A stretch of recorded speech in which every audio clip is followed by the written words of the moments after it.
انہوں نے مجھے فوراً لندن بھجوا دیا، گو کہ انہوں نے مجھے خود ہی اجازت دی تھی کہ میں چاہوں تو ان سے ملتا رہوں۔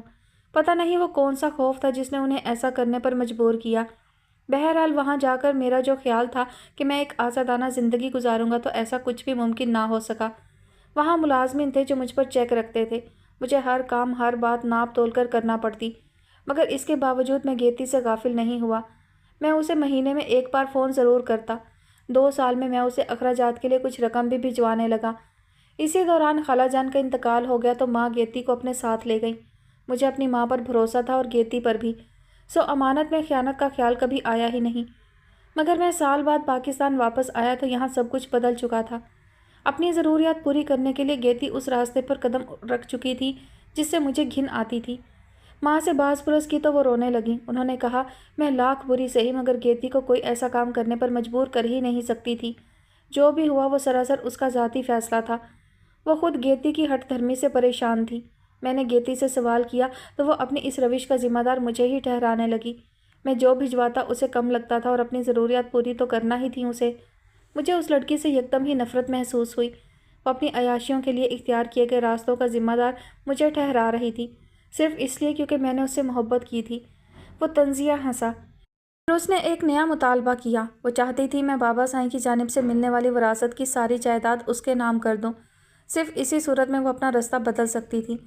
میں نے ایک عرصہ اس سے محبت کی تھی، نبھانا چاہتا تھا، مگر اس کا مطالبہ ناقابل عمل تھا۔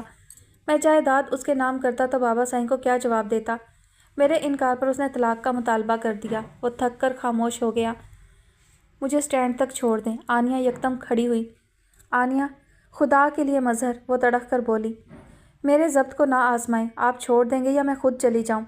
مظہر نے گہری سانس بھر کر اس کی جانب دیکھا، والٹ نکال کر 2 ہرے نوٹ گلدان کے نیچے دبائے اور اٹھ کھڑا ہوا۔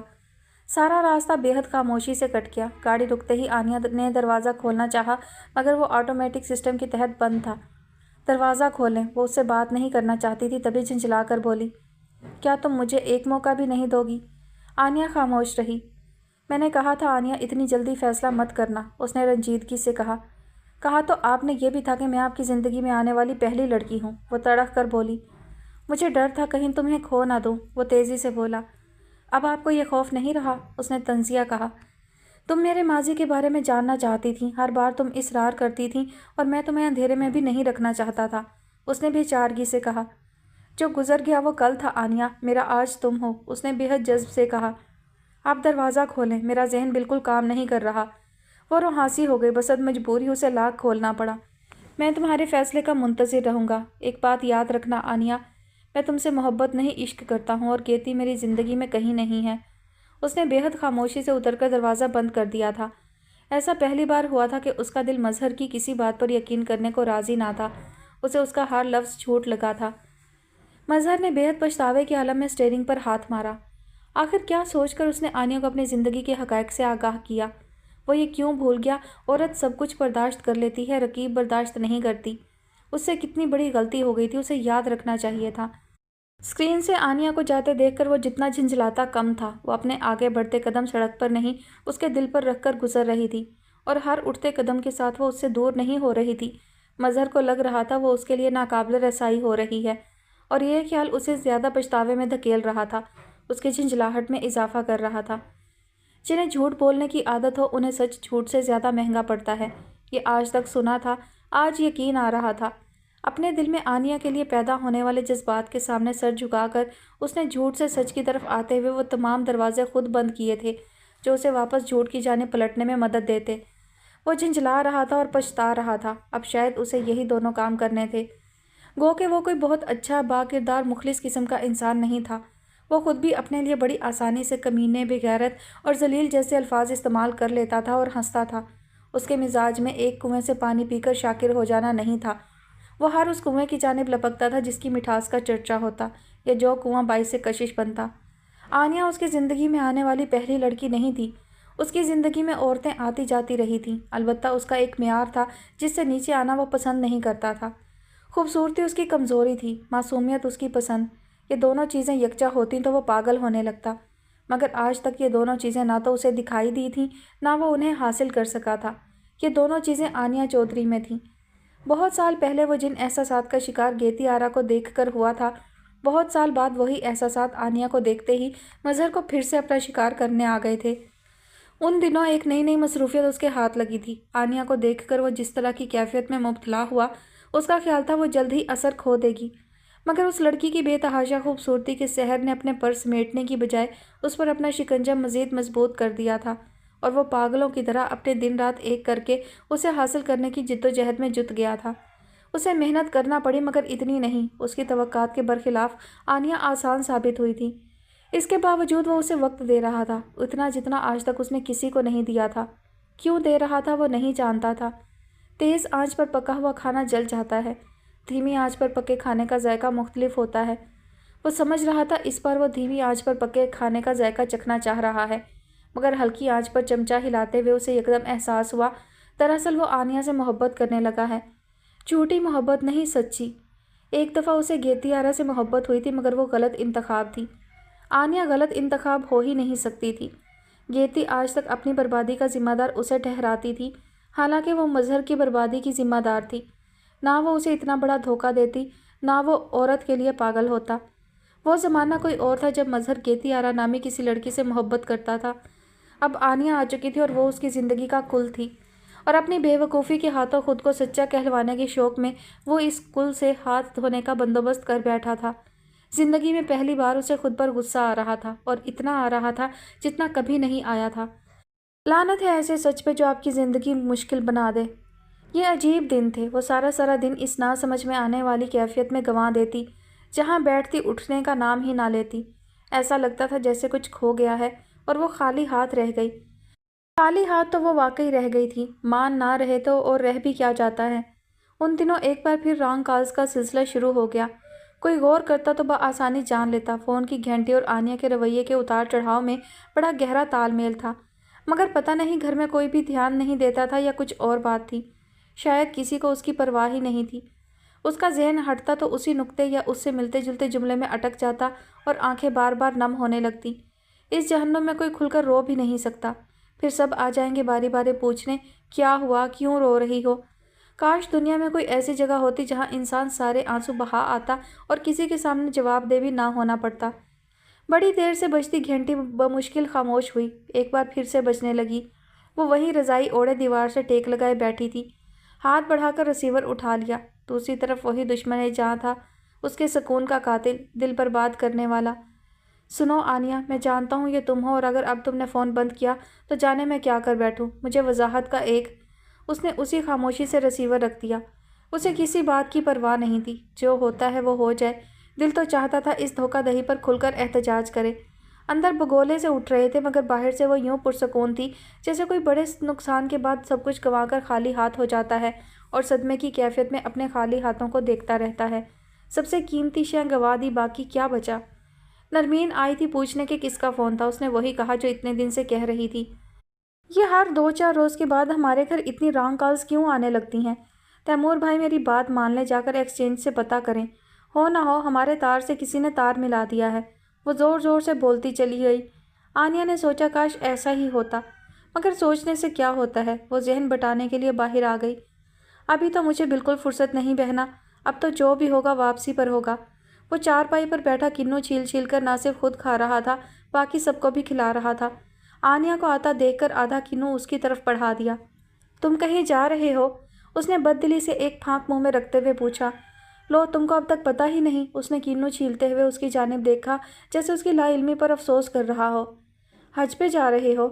وہ بھی جائیں گے انشاءاللہ۔ اس کا ارادہ مصمم تھا۔ فی الحال تو کاغان تک کا چکر لگانے جا رہے ہیں۔ واقعی؟ وہ سچ مچ لا علم تھی۔ اور نہیں تو کیا؟ وہ بہت پرجوش انداز میں مسکرایا۔ کتنے دن کے لیے جا رہے ہو اور کس کے ساتھ؟ 1 ہفتے کے لیے، اور کچھ دوست اور کلیگز کے ساتھ جا رہا ہوں۔ اتنی سردی میں؟ اتنی سردی میں ہی تو ایڈونچر کا مزہ ہے۔ تیمور کی ایکسائٹمنٹ دیدنی تھی۔ وہ کچھ دیر بیٹھی سنتی رہی، پھر جب ذہن مزید سننے پر آمادہ نہ ہوا تو اٹھ گئی۔ اور کتنی عجیب بات تھی، تیمور کی بڑی پرانی خواہش پوری ہونے جا رہی تھی اور اسے خبر تک نہ تھی۔ وہ پہلے بھی اپنے آپ میں مگن رہتی تھی مگر اتنی نہیں کہ ارد گرد کی خبر ہی نہ رکھے۔ وہ اوپر آئی، چھپایا ہوا موبائل نکالا۔ اس میں ایک ہی نمبر محفوظ تھا، نہ بھی ہوتا تو اسے زبانی یاد تھا۔ 10 میسیجز تھے، سبھی میں وضاحت۔